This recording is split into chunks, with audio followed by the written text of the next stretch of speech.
अध्याय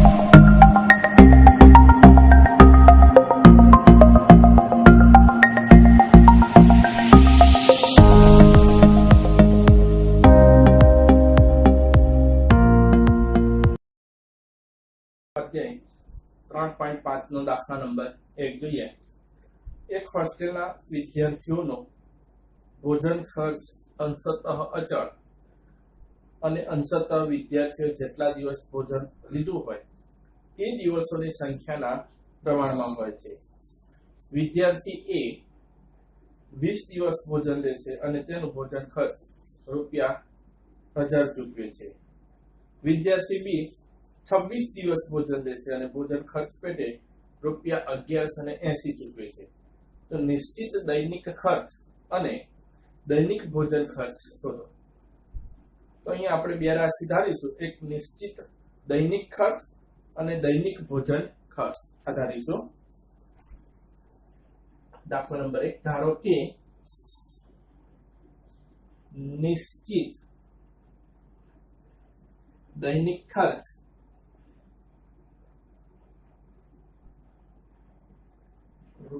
₹X અને દૈનિક ભોજન ખર્ચ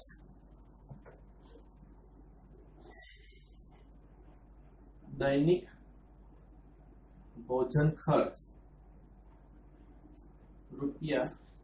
છે। માટે ભોજન ખર્ચ માટેનું સૂત્ર આ રીતનું થઈ જશે। એક તો નિશ્ચિત દૈનિક ખર્ચ એને ચૂકવવો જ પડશે વિદ્યાર્થીએ, એટલે નિશ્ચિત દૈનિક ખર્ચ વત્તા દૈનિક ભોજન ખર્ચ છે, દિવસોની સંખ્યા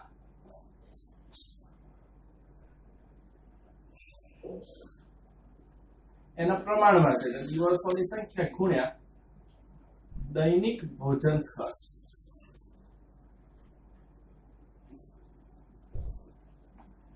લખીશું વિદ્યાર્થી એ કેટલા દિવસ ભોજન લેશે? 20 દિવસ ભોજન લઈ અને ₹1000 ચૂકવે છે। 20 દિવસ ભોજન લઈ ₹1000 ચૂકવે છે। માટે કુલ ભોજન ખર્ચ ₹1000 થાય છે। તેનો નિશ્ચિત દૈનિક ખર્ચ એ X રૂપિયા, દિવસોની સંખ્યા 20 ગુણ્યા દૈનિક ભોજન ખર્ચ છે Y। તો 1000 બરાબર X વત્તા 20Y, આ એક સમીકરણ થઈ ગયું। તો વિદ્યાર્થી B એના માટે એવું કીધું 26 દિવસ ભોજન લઈ અને ₹1180 તે ચૂકવે છે। દિવસ ભોજન લઈ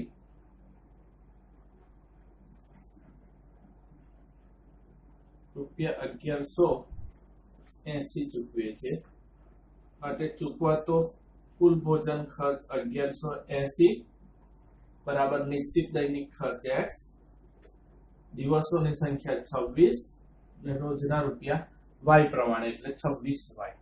આ થઈ ગયું બીજું સમીકરણ।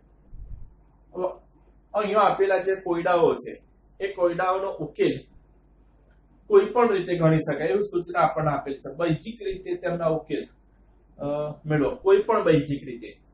તો આપણે આનો ઉકેલ લોકની રીતથી ગણી કાઢીએ। તો જો X ચલ અહીંયા સરખા છે, તો X ચલ સરખા છે એટલે સમીકરણ 1 માંથી સમીકરણ 2 બાદ કરી નાખીએ। તો સમીકરણ 1 માં ચલ વાળા પદો લખ્યા ડાબી બાજુએ, પેલી બાજુ લખીશું બરાબર ને એક બાજુ અચળ પદ 1000 લખી કાઢ્યા। એટલે બીજા સમીકરણમાં X વત્તા 26Y બરાબર 1180। 1 માંથી 2 બાદ કરવાના છે તો ચિહ્નો બદલાઈ જશે, ઓછા આ પણ ઓછા, આ બાદ થઈ ગયા। 20Y ઓછા 26Y ઓછા 6Y બરાબર ઓછા 1000 માંથી ઓછા 1180 એટલે 180 આવશે। Y ને કરતા બનાવીએ તો ઓછા 180 છેદમાં ઓછા 6, ઋણ ચિહ્ન હોળી ગયા, 6 તરી 18 30 થયા y બરાબર 30. આ જે કિંમત મળી y બરાબર 30 અને સમીકરણ 1 ની અંદર અથવા 2 માં મૂકીએ. આપણે 1 માં મૂકીએ છીએ y બરાબર 30 સમીકરણ 1 માં મૂકતા માટે જો પેલા સમીકરણમાં 1000 બરાબર x + 20 અને y ની જગ્યાએ 30. એટલે 1000 x + 3 દુની 6 એટલે 600 થયા. x ના બાજુ લાવો ઓછા x, 1000 પેલી બાજુ ગયા તો ઓછા 1000 વત્તા 600 ઓછા x બરાબર ઓછા 400. ઋણ ચિહ્નને દૂર કરીશું તો x ની કિંમત મળશે 400. જવાબ લખીશું આપણે આમ. જો x એટલે શું ધારેલું હતું આપણે? નિશ્ચિત દૈનિક ખર્ચ. તો લખીશું આમ નિશ્ચિત દૈનિક ખર્ચ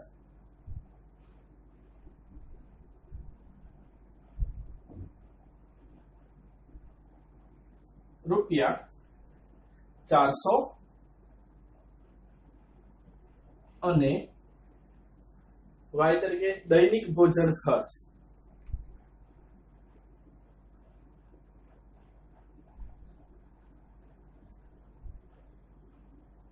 રૂપિયા 30 છે. આ રીતે ગણે. આવો જ એક દાખલો હતો બેટા, ખબર હોય તો, એક મુસાફરી માટેનો. એમાં નિશ્ચિત ખર્ચ આપી દીધેલો હતો, ત્યાર પછીના કિલોમીટર દીઠ એનો ભાવ આપેલો હતો. એ જ પ્રમાણેનો આ દાખલો છે. જોઈએ આગળનો દાખલો. દાખલા નંબર 2 માં એક અપૂર્ણાંકના અંશમાંથી 1 બાદ કરવામાં આવે તો નવા અપૂર્ણાંકનું અતિ સંક્ષિપ્ત સ્વરૂપ 1/3 છે અને તે જ અપૂર્ણાંકના છેદમાં 8 ઉમેરવામાં આવે તો મળતા અપૂર્ણાંકનું અતિ સંક્ષિપ્ત રૂપ 1/4 થાય છે. તો તે અપૂર્ણાંક શોધો. આપણે અપૂર્ણાંક સંખ્યાના અંશ અને છેદ ધારી લઈએ. ધારો કે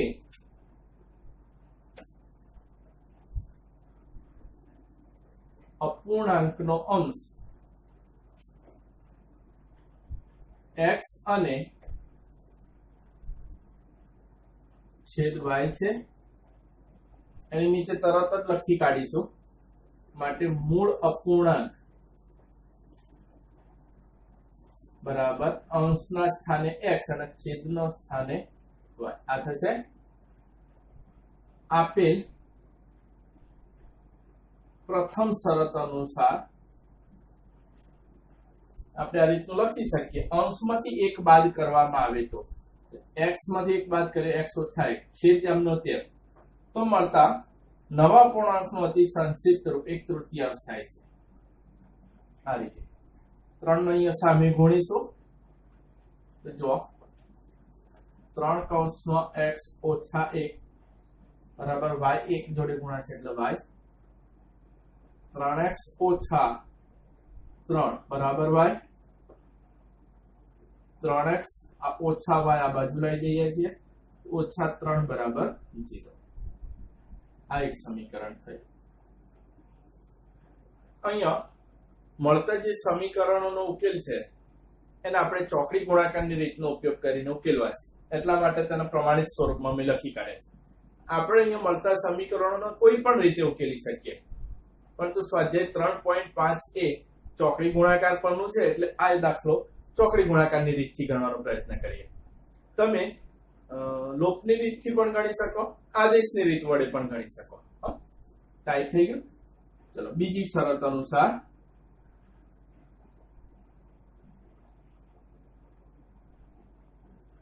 તમે એવું કીધેલું હતું કે જો અપૂર્ણાંકના છેદમાં 8 ઉમેરવામાં આવે એટલે અંશ તેનો તે જ રહેવા દે અને છેદમાં 8 ઉમેરીએ તો મળતા અપૂર્ણાંકનું અતિ સંક્ષિપ્ત સ્વરૂપ 1/4 થાય. અહીંયા લખીશું 1/4. આ 4 અહીંયા x જોડે ગુણાશે 4x એક સાથે આખું પદ ગુણાશે y + 8. 4x - y -8 બરાબર 0. આ સમીકરણોને આપણે ચોકડી ગુણાકારની રીત વડે ઉકેલીએ. સહગુણકો ની ગોઠવણી કરી નાખીએ કેમ કે પહેલું સ્ટેપ તેનું પ્રમાણિત સ્વરૂપ આપેલું છે સહ ગુણકોની ગોઠવણી કરતા એ લખી કાઢીશું ઉપર આપેલા સમીકરણોને ચોકડી ગુણાકારની રીત વડે ઉકેલતા એમ કરીએ હા માટે x y 1 x ની નીચે તો જો x ના સહગુણકો 3 અને 4 y નીચે y ના સહગુણકો -1 -1 અચળ પદ છે -3 બીજા સમીકરણમાં છે -8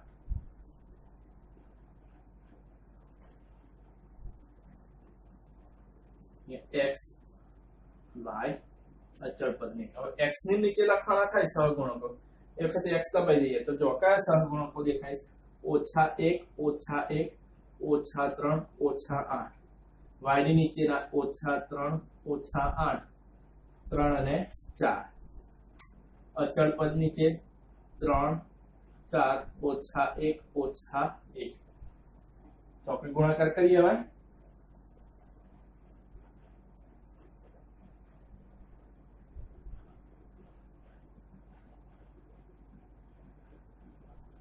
જો -1 ગુણ્યા -8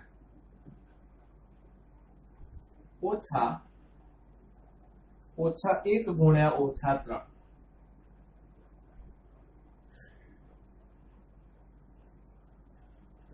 એ રીતે y ની નીચે -3 ગુણ્યા -4 સારી -3 ગુણ્યા 4 હા -4 -8 ગુણ્યા 3 અચળ પદના છેદમાં 3 ગુણ્યા -1 આ ગુણાકાર -4 ગુણ્યા -1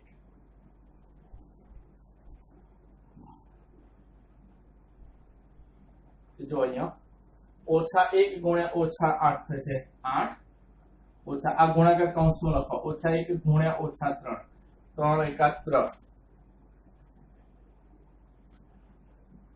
-3 ગુણ્યા 4 -12 -8 તરી 24 -24 લખાશે 1 ના છેદમાં 3 ગુણ્યા -1 -3 4 ગુણ્યા -1 -4 તો x ના છેદમાં 8 -3 y ના છેદમાં -12 વત્તા 12 24 1 ના છેદમાં -3 જો x ના છેદમાં 5 y ના છેદમાં -12 વત્તા 24 એટલે 12 થઈ જશે બરાબર 1 ના છેદમાં -3 વત્તા 4 એટલે કે 1 આ સહગુણકો ના છેલ્લા ગુણોત્તર સાથે સરખાવી દઈએ હવે x ના છેદમાં 5 1 ના છેદમાં 1 એટલે 1 લખાશે y ના છેદમાં 12 બરાબર પણ 1 x બરાબર 5 અને y બરાબર 12 એકા 12 y બરાબર થયા 12 આ મૂળ અપૂર્ણાંક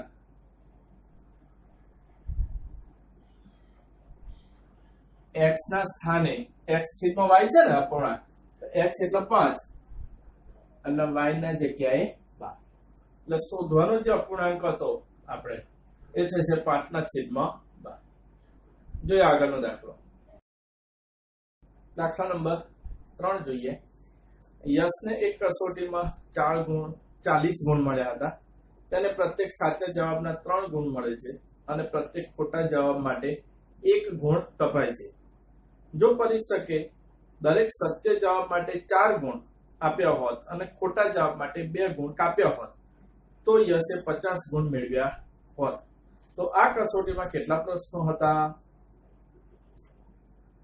જોઈએ આપણે ધારો કે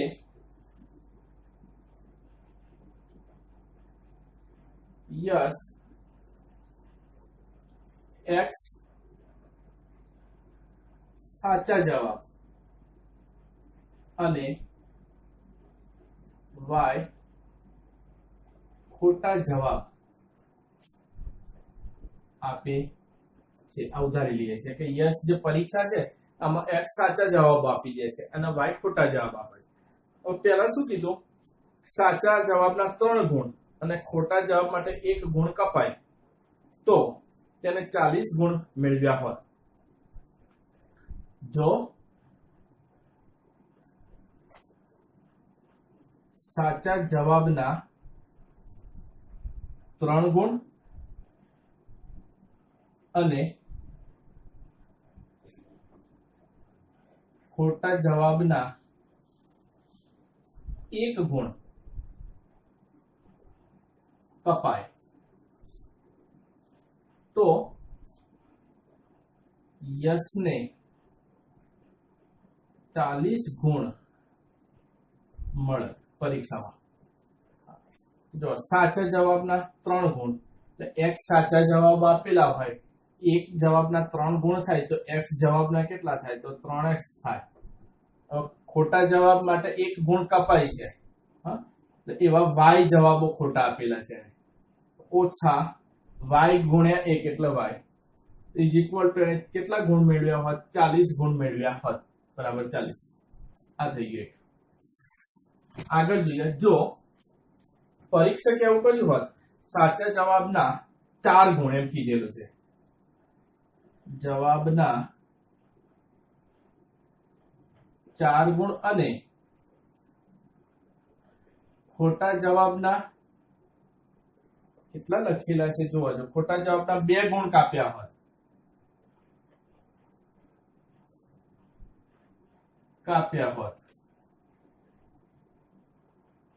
તો તે 50 ગુણ મેળવે। આ બીજી શરત છે, એના ઉપરથી બનાવે તો જો સાચા જવાબના 4 ગુણ મળે છે એવા x જવાબો હતા તો 4x, ખોટા જવાબના 2 ગુણ છે એવા y જવાબો આપેલા છે એટલે 2 ગુણ્યા y આ કાપી કાઢ્યા તો કુલ 50 થાય। આ બીજું સમીકરણ થયું। બંને સમીકરણો કોઈ એક રીત વડે આપણે ઉકેલીશું, જે આપણે આદેશની રીતે ઉકેલી દઈએ। તો સમીકરણ 1 પરથી y ચલને કરતા બનાવો તો ઓછા y કરતા બનશે પહેલા 40 ઓછા 3x, 3x પેલી બાજુ જાય ને એટલા માટે ઋણ ચિહ્ન વડે ગુણી કાઢજો તો ઋણ ચિહ્ન વડે ગુણીશું y, આ થશે ઓછા 40, આ થશે વત્તા 3x, તો વત્તા વાળું પદ પહેલા લખવું તો 3x 40 અંડરલાઈન કરી આપણો આદેશ થયો y બરાબર 3x ઓછા 40 ને પહેલા સમીકરણમાંથી આપણે આદેશ લીધો છે તેને બીજા સમીકરણમાં મૂકો ને સમીકરણ 2 માં મૂકતા માટે 4x ઓછા 2 y ની જગ્યાએ 3x ઓછા 40 બરાબર 50, y ની જગ્યાએ આપણે 3x ઓછા 40 મૂક્યા બરાબર 50। જો 4x 3 દુની 6x ઓછા ઓછા વત્તા 40 દુ 80 બરાબર 50, 4x ઓછા 6x એટલે ઓછા 2x બરાબર 50 ઓછા 80, તો ઓછા 2x બરાબર ઓછા 30। x ને કરતા બનાવીશું તો ઓછા 30 ના છેદમાં ઓછા 2 થાય છે, ઋણ ચિહ્ન ઉડી ગયું, 2 15, તો x બરાબર 15। આ જે કિંમત આવી છે x બરાબર 15 ની એમને જે આપણે આદેશ લીધો છે એમાં એ કિંમત મૂકીએ, y બરાબર 15, y બરાબર 3x ઓછા x બરાબર 15 40 માં મૂકતા y બરાબર 3, x ની જગ્યાએ 15 મૂકી દો બેટા, તો જો x ની જગ્યાએ 15 મૂકી દીધા, આ ઓછા 40, 15 તરી 45 ઓછા 40, 45 માંથી 40 ગયા 5, x એટલે આપણે ધારેલા હતા સાચા જવાબો, તો લખીશું આમ યશે પરીક્ષાની અંદર 15 સાચા જવાબો આપેલા છે અને 5 ખોટા જવાબો આપે છે। જોઈએ હવે આગળનો દાખલો, દાખલા નંબર 4 માં તો સરસ દાખલો છે કે ધોરીમાર્ગ પર એ સ્થાન અને બી સ્થાન એકબીજાથી 100 કિલોમીટર દૂર છે. એક ગાડી એ થી ઉપડે છે અને બીજી ગાડી બી થી ઉપડે છે. ગાડીઓ એક જ દિશામાં પરંતુ ભિન્ન પરંતુ એક ધારી ઝડપથી ચાલે તો 5 કલાકમાં એકબીજાને મળે છે. તેઓ એકબીજા તરફ ચાલે એટલે કે સામસામે આવતી હોય તો 1 કલાકમાં મળે છે. તો તે બે ગાડીઓની ઝડપ કેટલી હશે? અહીંયા ધોરીમાર્ગ ઉપર એ સ્થાન અને બી સ્થાન ઉપરથી બે ગાડીઓની ઝડપ આપણે શોધવાની છે. તો ધારી લઈએ, ધારો કે એ સ્થાન પરથી ઉપડતી ગાડીની ઝડપ x કિમી પ્રતિ કલાક અથવા તો આપણે u પણ ધારી શકીએ, તથા બી સ્થાન ઉપરથી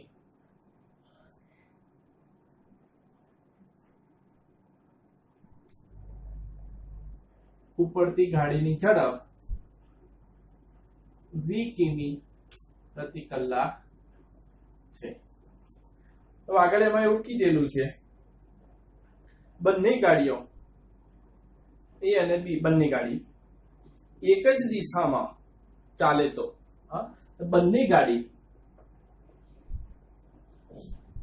એક જ દિશામાં ચાલે તો તેમની સાપેક્ષ ઝડપ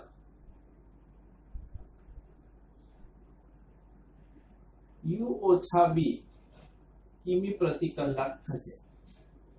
એક જ દિશામાં ચાલે, એ પણ આ દિશામાં અને બી ગાડી પણ એક જ દિશામાં ચાલે તો એ વખતે તેમની ઝડપ થઈ જાય છે સાપેક્ષ ઝડપ u ઓછા v કિલોમીટર પ્રતિ કલાક થાય છે. આપેલ પ્રથમ શરત અનુસાર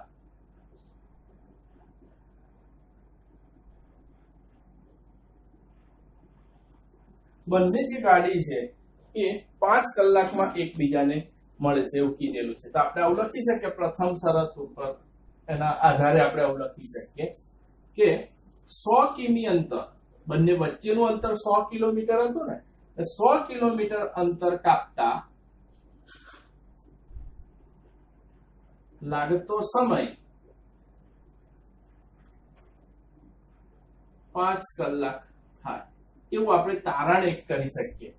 સૂત્ર છે આપણી જોડે ઝડપ બરાબર અંતર ભાગ્યા સમય. આ સૂત્રોનો ઉપયોગ કરીએ તો જો ઝડપ સાપેક્ષ ઝડપ છે u ઓછા v, અંતર 100 કિલોમીટરનો અને તે માટે લાગતો સમય થશે 5 કલાક. ફરીથી બંને એક જ દિશામાં જાય તો 5 કલાક પછી બંને ગાડીઓ મળે. એમની સાપેક્ષ ઝડપ u ઓછા v લઈ લઈશું અને કેટલું અંતર કાપશે તો બંને વચ્ચેનું અંતર કાપે છે. આવું એક તારણ બાંધી શકે કે 100 કિલોમીટરનું અંતર u ઓછા v જેટલી ઝડપે કાપતા 5 કલાકની અંદર એ મળે. તેના ઉપરથી આપણે આવું લખી શકીએ, ઝડપ u ઓછા v, અંતર 100 છેદમાં સમય 5. છેદ ઉડી ગયો, 5 થઈ ગયા. u ઓછા v બરાબર 20. બીજી શરત અનુસાર,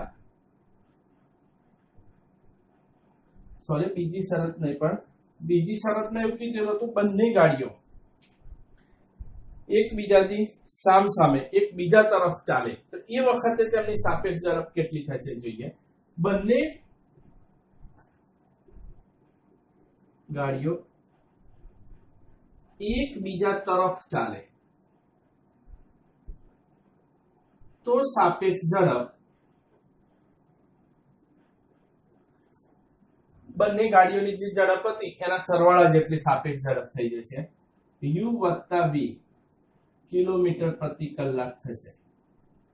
હવે જો બીજી શરતમાં અનુસાર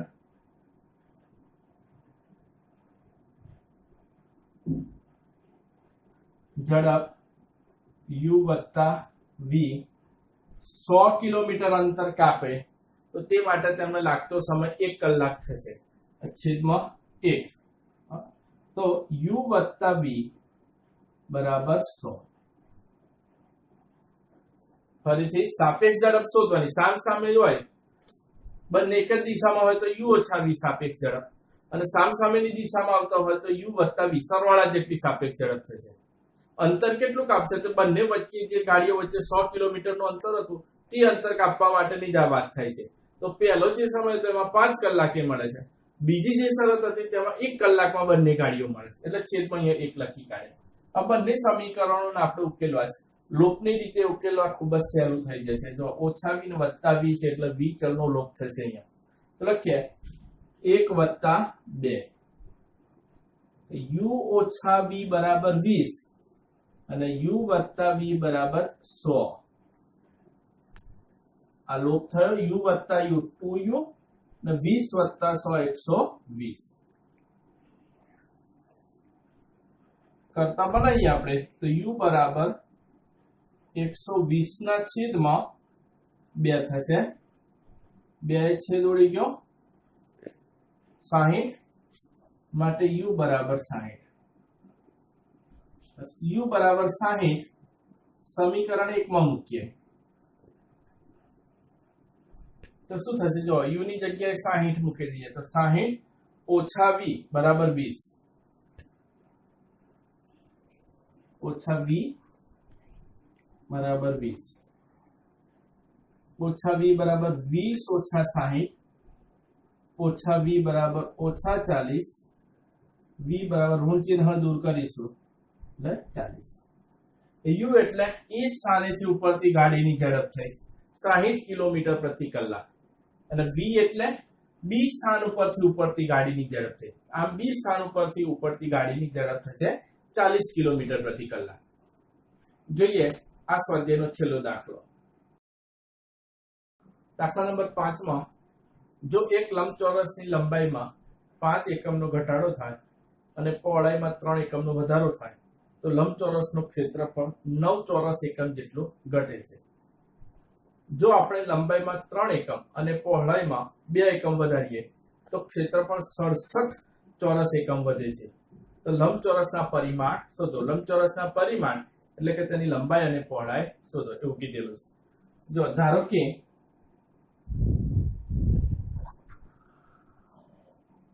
લંબચોરસની લંબાઈ x અને પહોળાઈ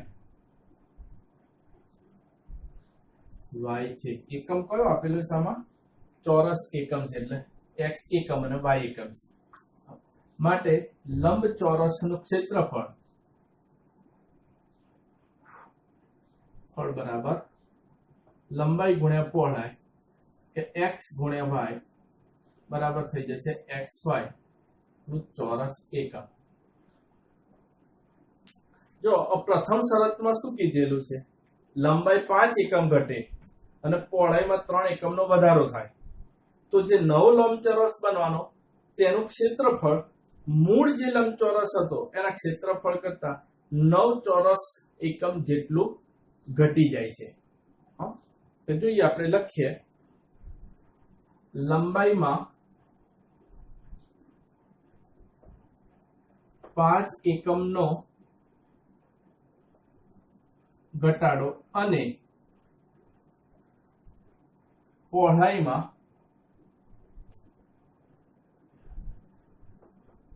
3 એકમ વધારો કરતા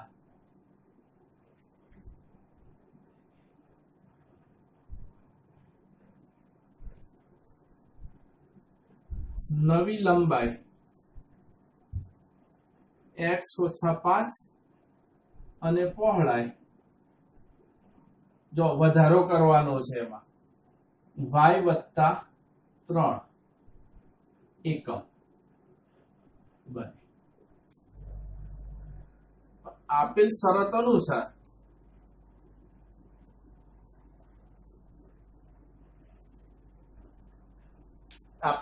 અનુસાર શું કીધેલું છે આપણને કે જો આવું કરવામાં આવે, ઘટાડવામાં આવે લંબાઈ, પહોળાઈમાં વધારો કરવામાં આવે તો ક્ષેત્રફળ જે હતું મૂળ જે ક્ષેત્રફળ એ 9 ચોરસ એકમ જેટલો તેમાં ઘટાડો થઈ જતો. જે xy હતો એને 9 એકમ જેટલું ઘટી જતું હતું.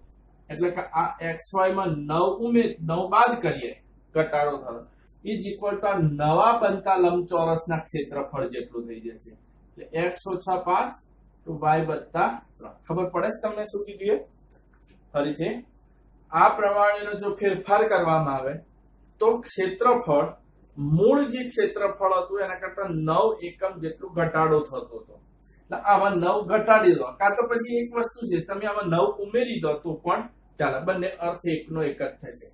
તો જો હવે અહીંયા xy ઓછા 9 બરાબર એની જોડે સરખાવવા પડે ને, આ કૌંસોનો ગુણાકાર કરો, xy વત્તા 3x ઓછા 5y ઓછા 15 બરાબરની બંને બાજુથી xy ને દૂર કર્યા, વત્તા 3x આ બાજુ લાવીશું, ઓછા 3x થયા, વત્તા 5y થયા, આ ઓછા 9 હતા, વત્તા 15 આ બાજુ લાવી દઈએ,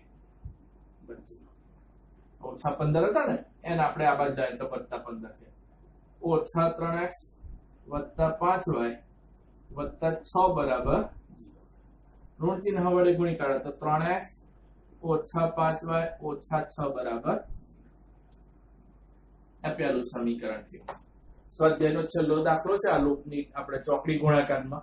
એટલે આ દાખલા પણ આપણે ચોકડી ગુણાકારથી ગણીએ, છેલ્લો દાખલો છે. હા, એટલે પ્રમાણિત સ્વરૂપમાં જ મેં સીધા લખી કાઢ્યા. હવે બીજી શરત અનુસાર બીજી શરતમાં શું કીધેલું છે એ આખી શરત લખી કાઢીએ. લંબાઈમાં 3 એકમ અને પહોળાઈમાં 2 એકમ વધારીએ તો લંબાઈમાં કેટલા લખેલા છે? 3 એકમ અને પહોળાઈમાં 2 એકમ વધારીએ તો ક્ષેત્રફળ 67 ચોરસ એકમ વધે છે.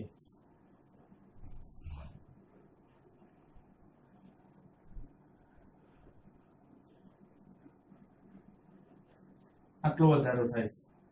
તો લંબાઈમાં 67 ચોરસ એકમ જેટલું વધી જવાનું છે આ મૂળ જે હતું એમાં. xy વત્તા 67 બરાબર, જેમાં અહીંયા ઘટાડો થતો તેમાં અહીંયા વધારો થયો છે. હા, 3 એકમનો વધારો, x વત્તા 3, પહોળાઈમાં 2 એકમનો વધારો એટલે y વત્તા 2 આ રીતનું થાય. xy વત્તા 67 બરાબર x ને ગુણીશું xy, 2 ગુણ્યા x 2x, 3 ને ગુણીશું 3y, 3 દુની 6, 3 નાની સાથે પણ ગુણીશું ને એટલે બરાબરની બંને બાજુથી xy દૂર કર્યા, જોઈએ 2x ના બાજુ લાવીશું, ઓછા 2x ઓછા 3y ઓછા 6 વત્તા 67 બરાબર 0. એટલે 2x ઋણ ચિહ્ન, એક મિનિટ, ઓછા 2x ઓછા 3y પેલા લખવા પડશે, હા, વત્તા 61 બરાબર 0. ઋણ ચિહ્ન વડે ગુણ્યા તો જો 2x વત્તા 3y ઓછા 61 બરાબર. આ બંને જે સમીકરણો છે એ બંને સમીકરણોનો ઉકેલ આપણે હવે ચોકડી ગુણાકારની રીતનો ઉપયોગ કરીને ઉકેલીએ. હું બોર્ડ ઉપર ને વિગતો ભૂસી કાઢું છું. આ બંને સમીકરણો ફરીથી એક વખત લખી ઉકેલ આપણે ચોકડી ગુણાકારની રીતથી મેળવીએ. બંને સમીકરણોને આપણે પ્રમાણિત સ્વરૂપમાં લખેલા છે. હવે લખીએ સહગુણકોની ગોઠવણી કરતા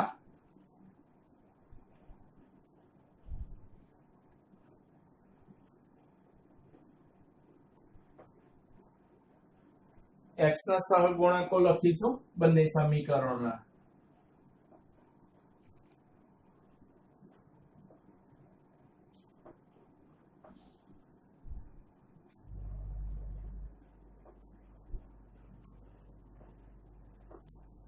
x ની નીચેના સહગુણકો લખવાના થાય. x ના બદલે તો ઓછા 5, 3, ઓછા 6, ઓછા 61.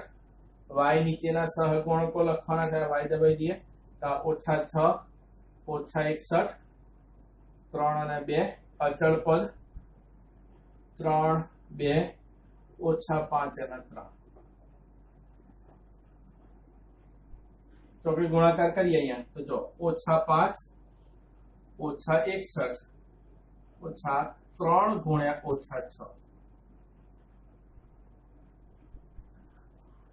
y ની નીચે આ ગુણાકાર કરો -6 ગુણ્યા 2 ઓછા 61 ગુણ્યા 3 અચળ પદની નીચે 3 ગુણ્યા 3 ઓછા 2 ગુણ્યા -5 તો જો અહીંયા x ના છેદમાં આ બંનેનો ગુણાકાર કરો ઓછા ઓછા વત્તા 5 એકા 5 6 પંચા 30 6 તરી 18 તો ઓછા 18 થશે આ y ના છેદમાં 6 દુની 12 ઓછા 6 એકા 3 એકા 3 6 તરી 18 ઓછા 183 લખ્યા છે હા બરાબર 1 ના છેદમાં 3 તરી 9 ઓછા 2 5 ઓછા 10 2 ગુણ્યા ઓછા 5 એ ઓછા 10 લખે છે માટે જો x ના છેદમાં 305 ઓછા ઓછા વત્તા 18 કૌંસ ખોલીશું એટલે y ના છેદમાં ઓછા 12 આ ઓછા વત્તા 183 ઓછા 12 વત્તા 183 ઓકે અને અચળ પદમાં 9 ઓછા વત્તા 10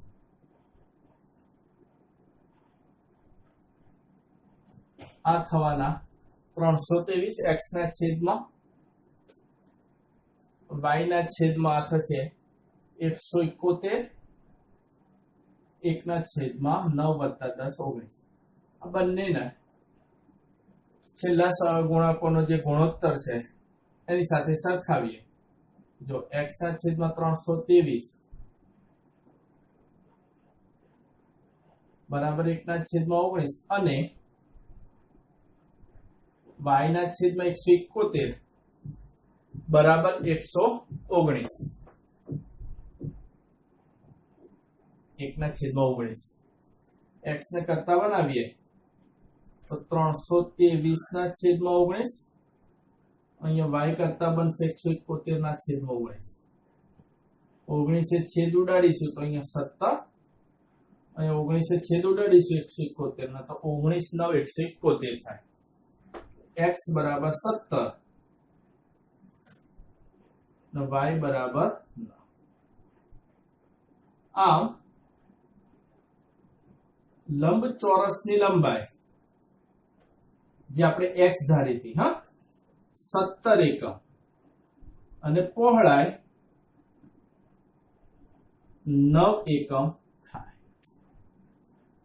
અહીંયા મેં લોપની રીત આપણે ચોકડી ગુણાકારની રીત વડે દાખલો ગણીશ તમે આદેશ અથવા તો લોપ કોઈ પણ રીત વડે દાખલો ગણી શકો હવે પછી બૈજિક જે રીતો હતી આદેશની લોપ અને ચોકડી ગુણાકારની આ તમામ રીતો આપણે શીખી ગયા છીએ સ્વાધ્યાય 3.6 ની અંદર આપણે આ બૈજિકની ત્રણેય રીતો પૈકી કોઈ પણ રીતનો ઉપયોગ કરી અને આપેલા સમીકરણોને ઉકેલવા માટેનો પ્રયત્ન હવે પછીના તાસની અંદર જ્યારે મળીશું આપણે ત્યારે કરીશું